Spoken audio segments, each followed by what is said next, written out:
Hi, I'm sorry I'm late. Tonight's class is part 18, I think. Yep, part 18 in our series on the first chapter of Sanhedrin. We are going to start on page 8b tonight, and we should get to page 9b. They're shortish pages, but very complicated. And I'm going to share my screen so we can all see the packet. If somebody at some point in the future would like a copy of it, they can email me at deborahklapper@gmail.com. Okay, so, sorry, just to begin, I think we should remind ourselves of the bit of the last Gemara that we're continuing from. I am frozen from my perspective. Can other people hear me?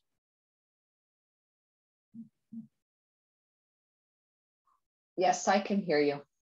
Okay, well, that's good. I guess my camera's just, I don't know, something, but okay. So we had in the Mishnah 17 classes ago, or 16 classes ago, we had a machloket between Rabbi Meir and Rabbi Meir and the Chachamim about how many judges we need to try a defamation case. And defamation is not what it means in American law. It is a case in which a husband shows up the morning after his wedding and claims that his wife must have committed adultery between the kiddushin and the nisuin. Remembering that although today we do the two parts of the marriage ceremony about 15 minutes apart, all under the same chuppah, the practice in the time of the Mishnah, and this continued for some time after that, the practice was to do them 6 months to a year apart so that the couple were legally married in the sense that it's adultery if the woman sleeps with anybody else, but not allowed to live with each other for 6 months to a year. And she's living fully married from a restriction on her ability to function side, but not in any other way. She's living like that at her parents' house for, as I said, 6 months to a year. In any case, so the claim he's making is that she was in fact a virgin at the time when he did kiddushin with her 6 months or a year ago, but that she was not when he slept with her last night. She must have committed adultery in between. And then there are a number of different things that can happen after that.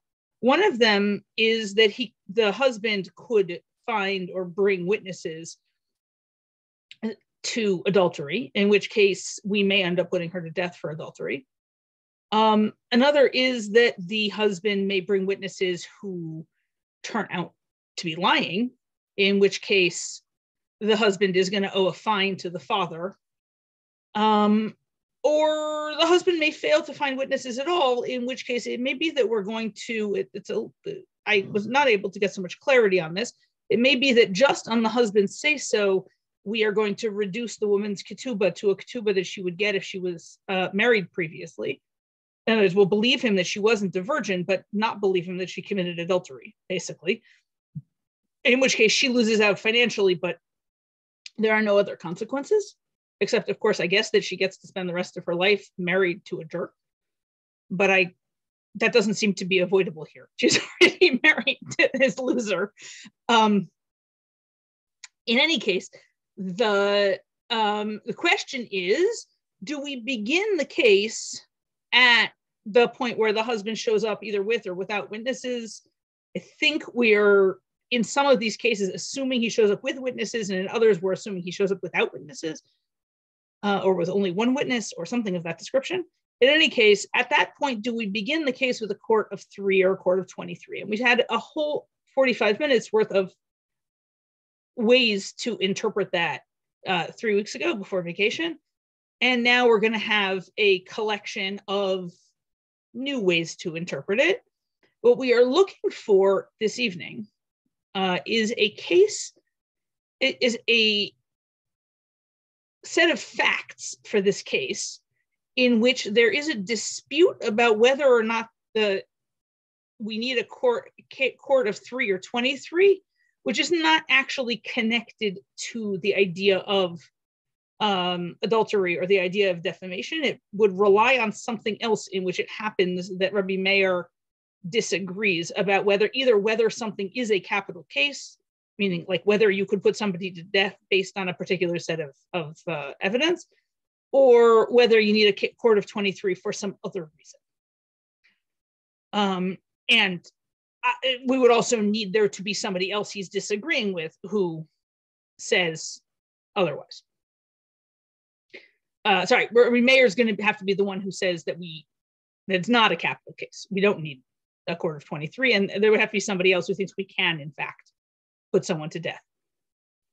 Okay, so let's jump in. It's going to be a series of sort of shorthand notes on what those sets of facts might be. The first one is, according to Rav Papa. Rav Papa Amar, he says that we must be talking about a woman who is a chaveira. Now, most of the time, the word chaver is a masculine word that means somebody who is culturally and in terms of class, in terms of practice of Judaism, one of the rabbis. It may or may not be some loosely a translation of the word Pharisee, but it's usually contrasted in the Mishnah or in the Gemara to an Am Haaretz, and Am Haaretz being one of a class group of people who are presumed to be more or less part of the same sect as the rabbis, but not reliably following instructions and not reliably knowledgeable, as opposed to the Chaverim, who are the sort of cultural and class elite who we assume do follow halacha. And more importantly, in this case, we assume that they know a fair amount of Torah and a fair amount about how the system works. Most of the time we talk about, when we want a female version, we talk about an Eshet Chaver, a woman who is married to a Chaver. In this case, we just seem to mean a learned woman. It seems that this woman is a Chavera in her own right. And exactly how you get qualified that way is not clear to me.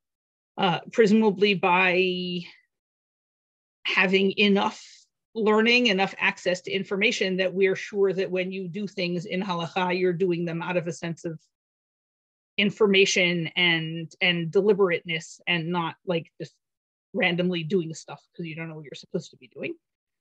In any case, so maybe we're talking about a woman who's a chavera.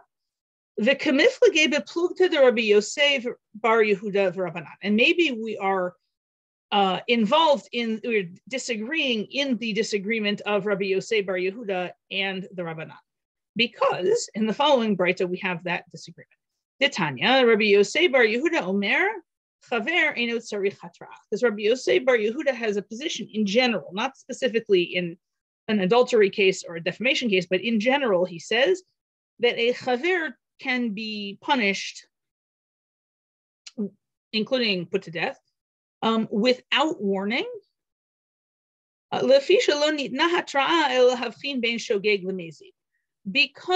the point of hatra'ah, this warning, is to distinguish between shogeg and mezid. I spent some time trying to figure out how to translate shogeg and mezid, and I settled on unintentional and deliberate, which doesn't sound very poetic and is also not especially accurate. So let me explain what I mean, because I didn't come up with better vocabulary words.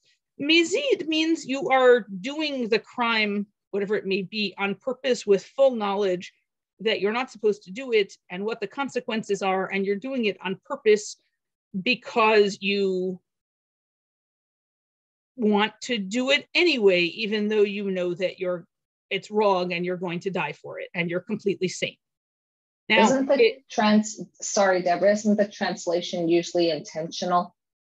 Yes, but the problem with intentional is, suppose, for example, that I hammer a nail into a board on Shabbat. Okay, so I could intentionally swing a hammer. I know I'm swinging a hammer, but I don't know there's a nail there. Or I could intentionally swing a hammer knowing perfectly well there's a nail there, but not know that there's another board on the other side of the board that's going to get attached to it. Or I could intentionally swing the hammer knowing that the two boards are going to end up attached, but think that today is Thursday. And therefore, I don't know I'm not supposed to do it today. Right. Or right. I could intentionally swing the hammer, knowing I'm going to attach the boards, knowing it's Shabbat, but not know that you can't build on Shabbat. Or like intentional is not specific enough. Well, not for the right. Yeah. The halachic. Simezid is really a halachic word, so it's not just a Hebrew word. Term. Yeah, right. It means it's nuanced. It means intentional in all of those areas. Right. Up to and including, I know God doesn't want me to do this, and I know you're going to kill me for it. And yet, by the way, we can't put you to death if we think you're crazy. So the category of people we're actually going to put to death is extraordinarily small here. Right? You have to do it knowing we're going to kill you for it without being suicidal. Yeah. So that's a really, really thin line to walk.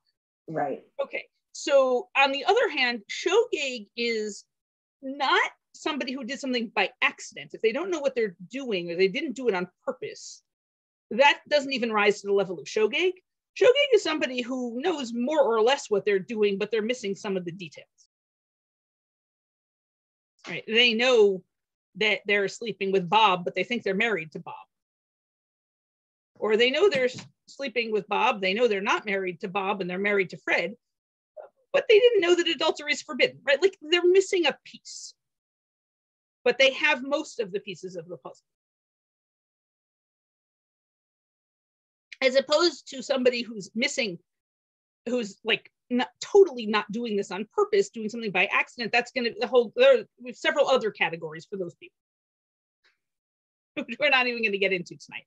In any case, the purpose of this warning is to be sure that the person who's committing the crime is as guilty as it is possible for a person to be, because otherwise it's not fair to kill them. And I think that Rabbi Yosef Bar Yehuda's position is that the level of education and cultural involvement that a chaver or a chavera would have would be enough that we could assume that we could just assume that if they're doing something that's against the rules, they know that and they're doing it on purpose.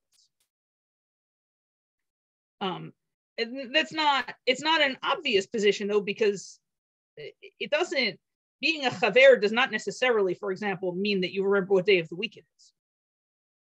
Right? Like that you're not any more involved culturally in the calendar just because you're a chaver, or any less absent-minded. Which is, I think, the explanation for the other side, which says, well, okay, this person probably knows the law, but there are plenty of other things they might not know. So like, I think we better warn them anyway. So chaver really allows us to assume that a crime that is being committed is being done b'mezid. Rabbi Yosef Bar Yehuda says that is the case. There is in Rabbi Yosef Bar Yehuda's Breita, which is not quoted here, there is another side that says nothing doing, you can't put people to death without warning them. I don't care if they're a chaver.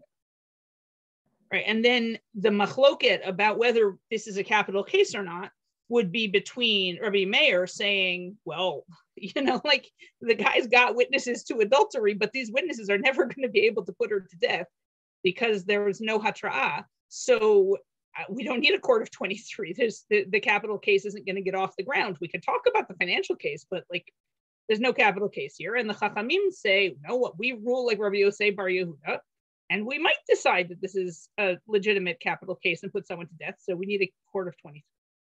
Or that's how it would connect back to the original machloket in the Mishnah that we're trying to explain. Okay, on to our next set of facts. Rav Ashi says, "Yigon da atrube malkot velo atrube ketala." Rav Ashi says that the case is that they gave the warning for the wrong punishment. Now, it seems that everybody agrees that if somebody commits a capital crime and the witnesses warn about about whipping instead of warning about death, that we will in fact whip the person based on that testimony. We can't put them to death because they weren't warned about that, but they were warned about whipping, and that's sort of like a smaller version of the same thing. So we can carry out that punishment. But there is a secondary machloket, the k'miflige beplukta de Rabbi Yishmael v'Rabbanan. And in that case, the dispute in the Mishnah is about the dispute between Rabbi Yishmael and the rabbis, which is about how many people you need on a court in order to give somebody lashes. Ditznan, makot bishlosha, because it says, this is our Mishnah actually also, that lashes are given by 3 judges, but mishum Rabbi Yishmael amru be'esrim vishlosha. But Rabbi Yishmael said that you need 23 judges to give lashes. He thinks that lashes are, similar enough to killing people that you need all the same court procedures. So for now, what's going to happen is the husband shows up with his witnesses that the wife committed adultery, and we do a little bit of preliminary triaging of the witnesses, and we discover that they warned about the wrong punishment. And now Rabbi Meir says, well, we can only whip the woman, we can't kill her, and whipping only requires a court of 3, so we can send 20 judges home. And the Chachamim say, well, it's true that the most that we could do would be to whip her, but we need a court of 23 to whip her, so we still need the whole court, even though we're not possibly going to put her to death. Okay, next set of facts. Ravina says, Kigon shenimtza echad min ha'idim karov o pasul. Ravina says the case is that one of the witnesses turns out to be disqualified. Now, if you have a witness who is a relative of anybody else involved in the case, another witness or one of the litigants or one of the judges, they cannot testify. Also, there are a wide variety of other things that would make you disqualified to be a witness, certain kinds of criminal behavior, certain kinds of gambling behaviors. So if we discover that one of the witnesses is disqualified, either because they're a relative or because they're just what not does qualified. it mean by relative here?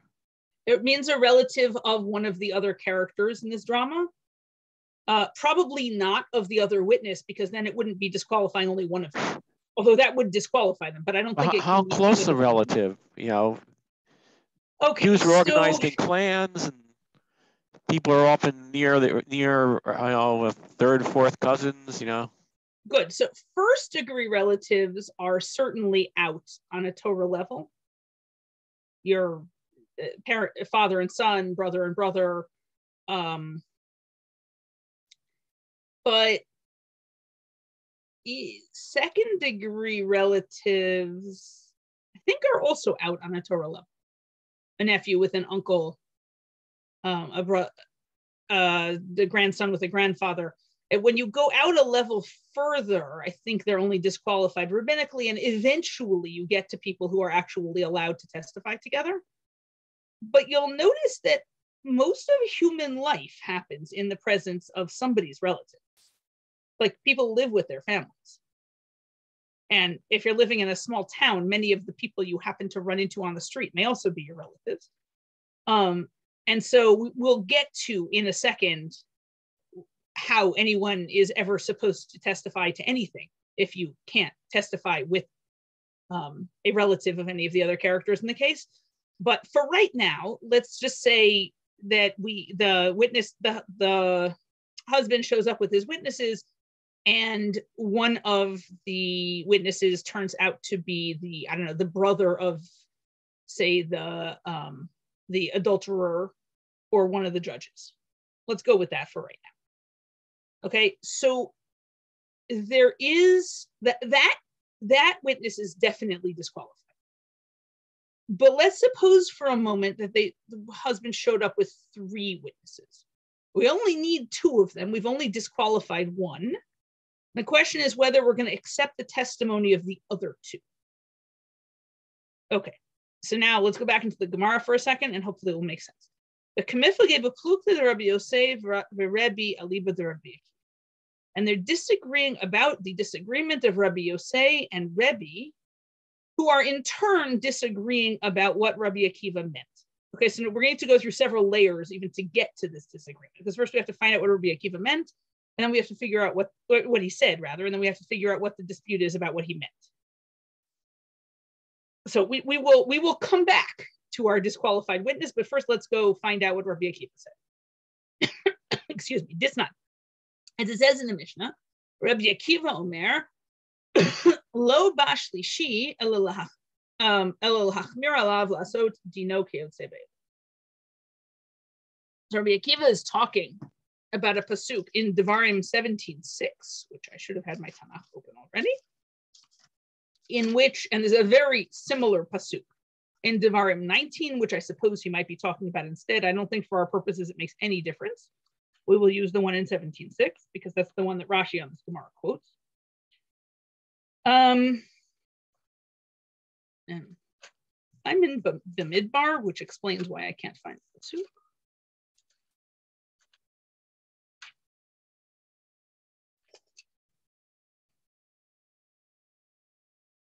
Okay, here we are.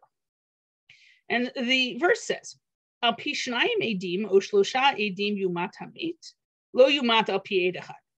Right? By the mouth of two witnesses or three witnesses, the dead person will die. Presumably that means the convict will be put to death. He will not die by the mouth of one witness. So on a very quick overview level, that seems to just be saying you can't put someone to death on the testimony of a single witness. You need more than one witness. But it does weirdly say either two witnesses or three witnesses. And since two witnesses is a subset of three witnesses, I don't even think you need a rabbinic imagination to ask what the three witnesses are doing in this sentence, since they're totally obvious. And certainly it bothers a rabbinic reader that there are these extra words. Okay, so Rabbi Akiva says the third guy, or the three witnesses in this verse, is there to be strict on him, to be stringent on him, to make his rule like whatever the other guy's rules. What Rabbi Akiva seems to be saying is, whatever the status is of any of these three witnesses, we're going to apply that status to all of them, which seems to mean that if you disqualify one of a group of witnesses, none of them can testify, and all of their testimony is canceled, thrown out. Okay. This is connected. You may have been at a wedding and heard the Mesader Kiddushin say, the Chatan has asked me to appoint so-and-so and so-and-so as the Eidei Kiddushin, to the exclusion of everybody else who are not the Eidei Kiddushin. The reason they do that is because there is a way of reading what we're about to see, in which if anybody is present and sees an event and is a relative of the people in the event, then there are no kosher witnesses because they're all disqualified.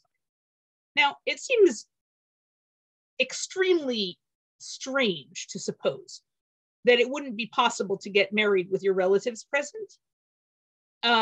And therefore, there has to be a way out of this. And the way that was suggested out of it is that you can assign some people to be witnesses, announce nobody else is a witness, and that somehow severs the status of some of the witnesses from others. Okay.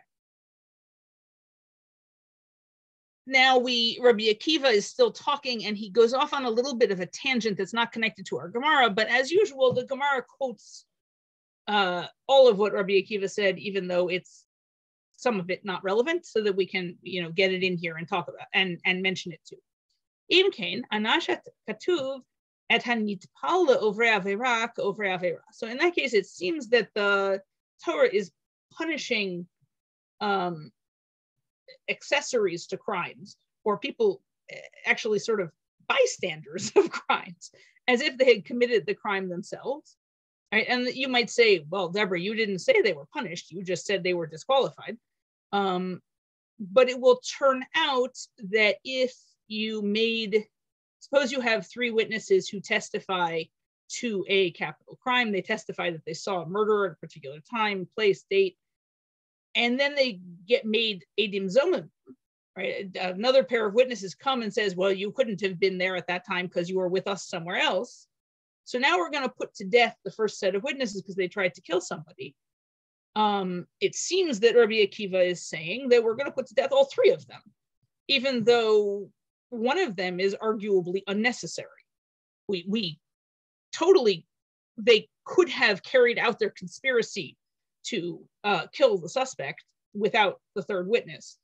But apparently we're going to kill all of them. As far as I know, Edim Zomimim is entirely a thought experiment and has never been carried out in real life. So I just feel like I should mention that I'm casually killing off imaginary people, but I think they're totally imaginary. In any case, Rabbi Akiva goes on, Alachat kama v'chama sheyeshalem schar et hanitpal le'osei mitzvah ka'osei mitzvah. So it all the more so, God is going to reward somebody who is incidental to the doing of a mitzvah, like the person who was actually necessary for the doing of the mitzvah. Because in general, the rabbis tend to assume that whatever principles God uses to decide who to punish, he is going to use an even more expansive principle to decide who to reward, because we assume that God likes rewarding people more than God likes punishing people.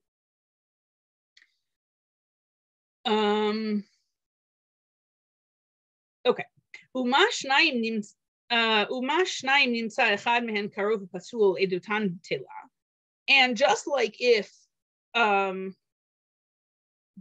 have 2 witnesses and one of them is found to be invalid, then the testimony of both of them is canceled.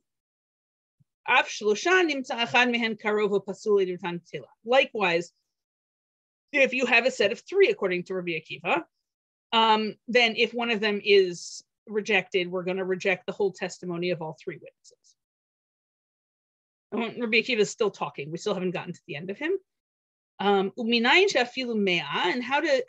Akiva says, how do I know that this would be true, even if I have 100 witnesses who all witnessed an event together and are testifying together, and then it turns out, sadly, that 2 of them are brothers of each other? How do I know that I'm going to throw out the testimony of all 100 of them, even the 98 who were otherwise totally qualified witnesses? Talmud Lomar Edim, that's why it says 2 witnesses or 3 witnesses. Arguably the second word witnesses is also totally redundant. That word witnesses is there to tell us all the witnesses, as many witnesses as there are. Okay, that's Rabbi Akiva. Now, Rabbi Yosei is going to try to define when Rabbi Akiva means this. So Rabbi Yosei, Rabbi Yosei says, when is that true? That if you have more than 2 witnesses and one of them is disqualified, we disqualify the whole set of witnesses. Even if we could have had a totally kosher pair of witnesses who weren't in any way involved with this other disqualified witness, that is true b'dinei nefashot. That's true in capital cases. Aval b'dinei mamonot titkayem edut b'shar. But Rabbi Yosei says, even Rabbi Akiva would say that in a financial case, we would say, sir, you're excused, you are a gambler, or you're the brother-in-law of one of the judges, or whatever, leave. And then you turn to the other 2 witnesses and say, nothing wrong with you guys, let's hear your testimony. Okay, that's Rabbi Yosei explaining Rabbi Akiva. And he, in our case, remembering we're still trying to find a case for this defamation case, that we could have a dispute about how many judges we need to try it. So Rabbi Yosei would say about that case where the husband shows up with 3 witnesses, and two of them are legitimate witnesses and one of them is disqualified, he would look at that case and say, well, okay, I guess the capital case is finished, but the financial case can still be tried. So he's going to say we only need 3 witnesses there. I mean, sorry, 3 judges there because we don't have a capital case. Rabbi Omer, Rabbi on the other hand, that's the same person as Rabbi Yehuda HaNasi. He most of the time doesn't have a name in the Gemara. He's just Rabbi. He says, Echad dinei mamonot ve'echad dinei nefashot. He says, actually, capital cases and property cases are the same as far as Rabbi Akiva's principle is concerned, but the reach of the principle is much narrower than Rabbi Yosef thinks. And when does it apply? Bisman shehi trubahen. If the witnesses gave a warning together, meaning they came together as a set of witnesses before the event and said, we're your witnesses, and as your witnesses, we'd like to remind you of some laws. And then they gave the hatra'ah. In that case, they've, banded together as a group. And if one of them is disqualified, they're all out. But presumably, if they just happened to have watched an event happen, or some of them gave the warning and some of them didn't, they're not attached to each other, and it doesn't make any difference that that one of them is disqualified. But if in a case where they did not give a warning together, then it must be that would still work. In which case, and we'll get to the end of Rebbe's sentence in a second, but in which case, with our case, if we, in doing our initial triage of the witnesses, we discover that one of them is the brother-in-law or the brother of somebody else in the case, but that it happens that he wasn't the one who gave the hatra'ah, and he wasn't involved in the interaction between the witnesses and the criminal, then Rebbe would say, all right, throw him out. You still have a capital case, keep going with the other witnesses. And so that would be the position that would say that we need a court of 23 for this case, and because we're going to go forward with trying to have a capital case. Okay, and the end of Rebbe's sentence is,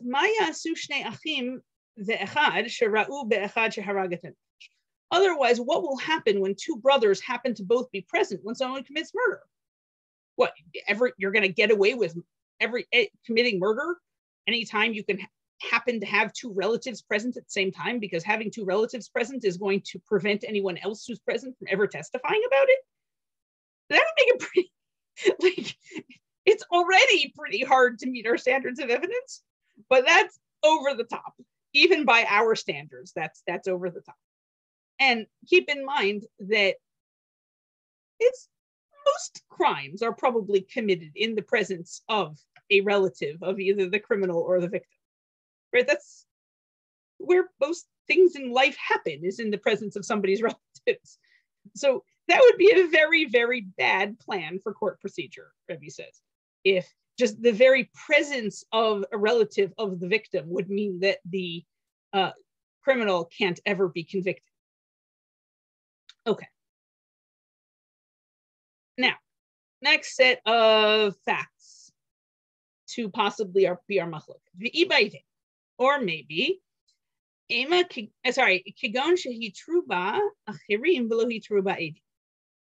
What if the hatra'ah, the warning, was given, but it wasn't given by the witnesses, it was given by somebody else in front of the witnesses?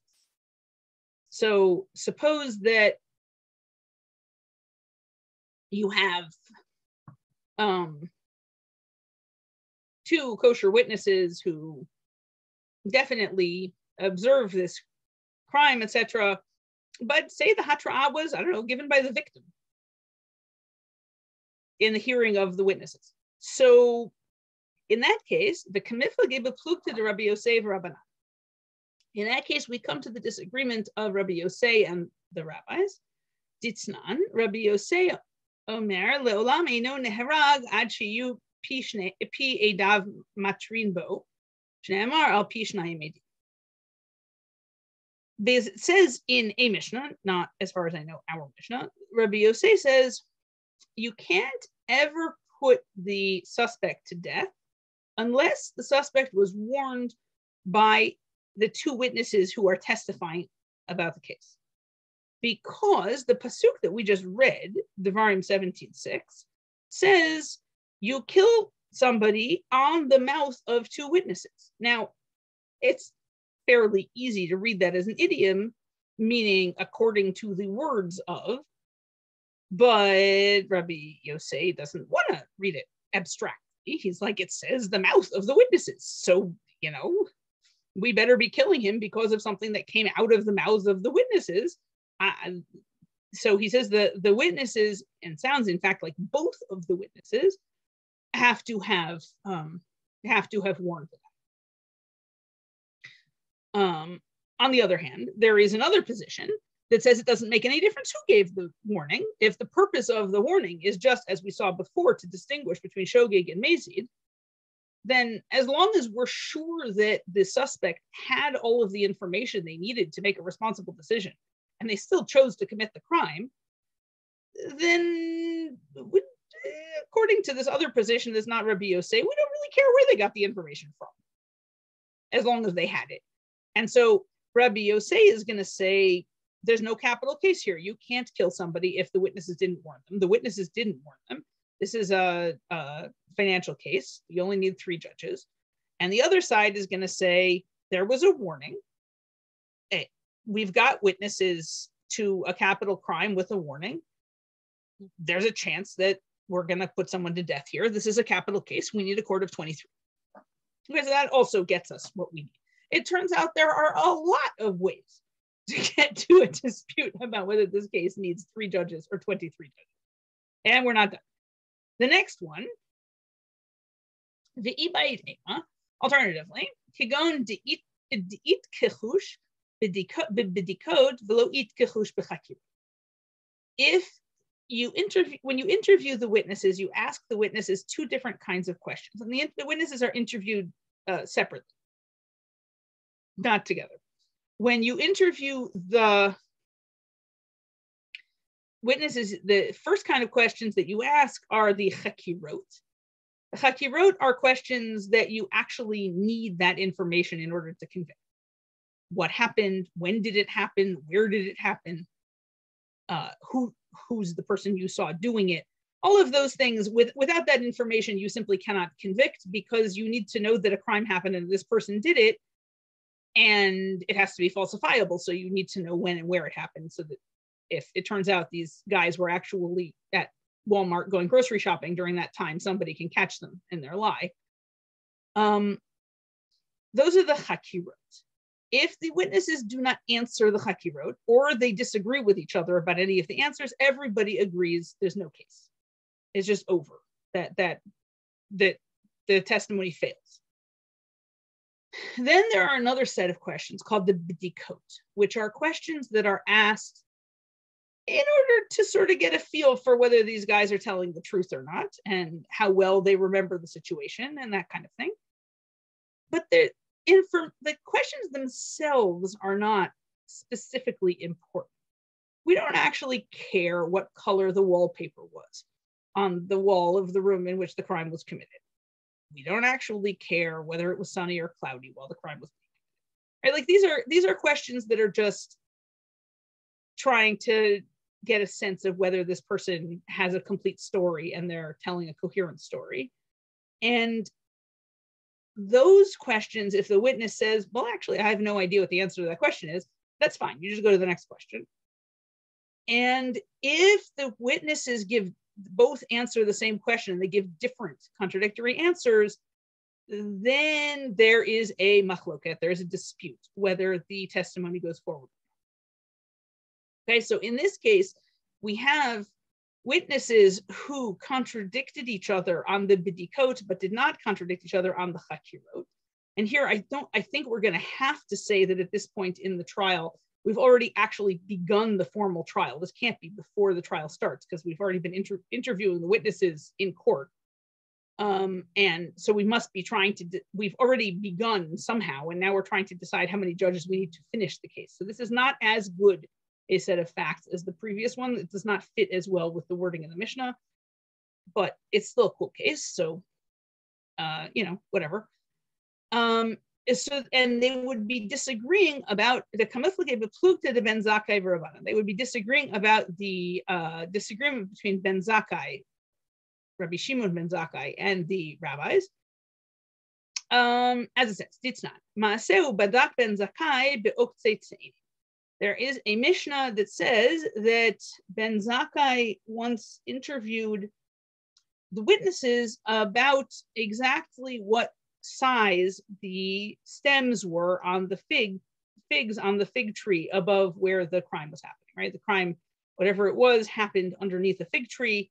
And Ben Zakkai says, well, were the stems on the figs thick or were they thin? But this is obviously not connected to the crime. And in fact, it may be that it's not the sort of thing that anyone would be expected to notice.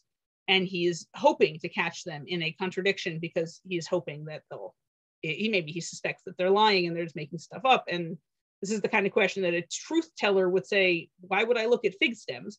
And a person who's making up a story would say, oh, well, I remember those fig stems quite well, and then tell you something. And it seems that the witnesses contradicted each other about the size of the fig stems, and he threw them out of court. Okay, so it seems that Ben Zakkai thinks that if the witnesses contradict each other about the bidikot, then in fact the case fails. But it seems like the rest of the rabbis say, well, I don't really care what size the stems are on the fig tree behind where the crime took place.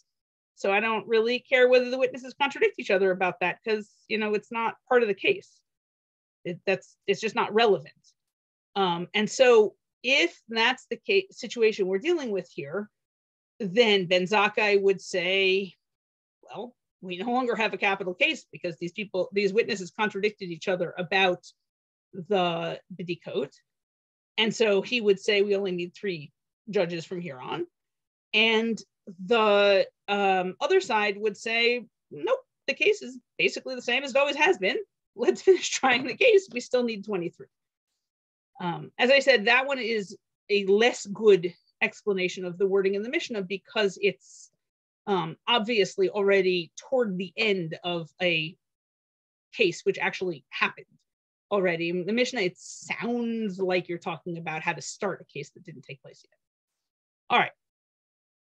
Now, that is the end of the list, at least for now, for a list of cases of ways to understand the machloket about 3 or 23 judges in the Mishnah. And we go off on a little bit of a tangent. Amar Rav Yosef, Heviha Baal Edim Shezinta, Heviha Av Edim Vehezimum, Le'edei Habal. So Rav Yosef says, suppose that the husband brings 2 witnesses that she committed adultery. And then her father brings witnesses to testify about the first set of witnesses, that they were really somewhere else at the time when they claimed the adultery happened. So turning them into Edim Zomimim. Again, Edim Zomimim are witnesses, again, who are accused of testifying about an event that happened at a time when they were known to be somewhere else. And Edim Zomimim receive whatever punishment it is they were trying to give somebody else. With the caveat that in general, if you commit one crime that has multiple penalties, we only give you the most severe of the penalties. Obviously, if you're condemned to death more than once, you can't die more than once. But it is also the case that if you do one crime which has different aspects and it would normally require you to be whipped and also to be killed, we don't whip you first, we just kill you. And also, if there are financial penalties associated with whatever you did and you get killed, most of the time we don't make you pay. We don't make your estate pay. We just kill you.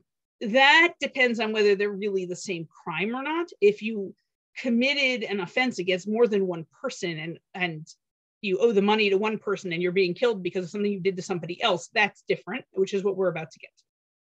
So in the event that the husband's witnesses made the father's witnesses made the husband's witnesses into Edim Zomimim, in that case, the husband's witnesses get killed, but they don't have to pay money, right? They were trying to deprive this woman of her ketubah and also to kill her. And they, presumably, she would only have died. She would not have lost money since she can only, have one punishment. I'm not sure that's true, but she wouldn't collect a ketubah anyway because her husband wouldn't predecease her since we're killing her. So we're killing them for trying to kill the woman, but they don't lose any money. On the other hand, if at this moment, when we're about to kill the witnesses to the adultery, because the other witnesses says you can't possibly have been there because you were with us somewhere else, another set of witnesses appear. If the husband shows up now with a pair of witnesses who say to the father's witnesses, you couldn't possibly have been somewhere else with these witnesses because you were at yet a different place with us at that time. This is why it matters a great deal what the date and time is of the crime. So now the first set of witnesses is accepted. The second set of witnesses is going to be Edim Zomimim. So now Eidei Ha'av Neharagim, the father's witnesses get killed. Mishalmim Mamon, and they also have to pay money. Also, incidentally, we're going to put the wife to death, but that's not our focus here at the moment. We're more interested in the fact that you can actually end up paying money and getting killed for the same crime here, which is unusual. Because Mamon Lezeh Dinifashot Lezeh, because the money is owed to the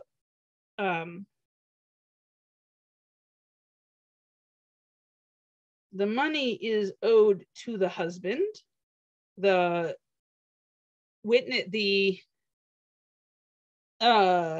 father's witnesses were trying to deprive the husband of his ability to reduce the wife's ketubah and make him pay a fine to the father. So they're costing the husband money. On the other hand, they're all trying to kill the witnesses. So those are two totally separate groups of people with two totally separate sets of interests. So we actually make the middle set of witnesses, the second set of witnesses, pay the husband the penalty they were trying to cost him, and we also kill them because they were trying to kill the first set of witnesses. All right, that was a lot. Do we have questions?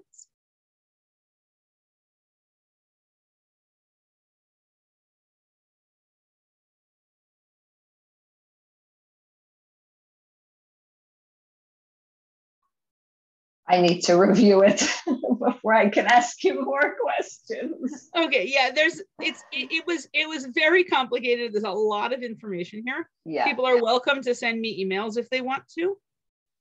In the meantime, let me just note that we are meeting a week from tonight. We are not meeting 2 weeks from tonight because my father is getting married. Mazel tov.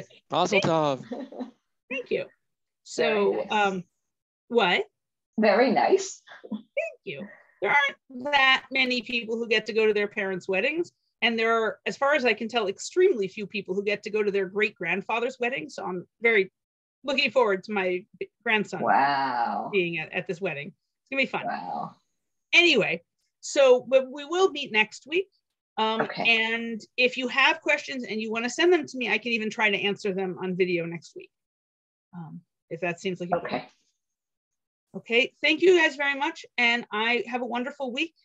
And I will see you next Monday. Thanks a lot, Deborah. Okay. Bye. Bye.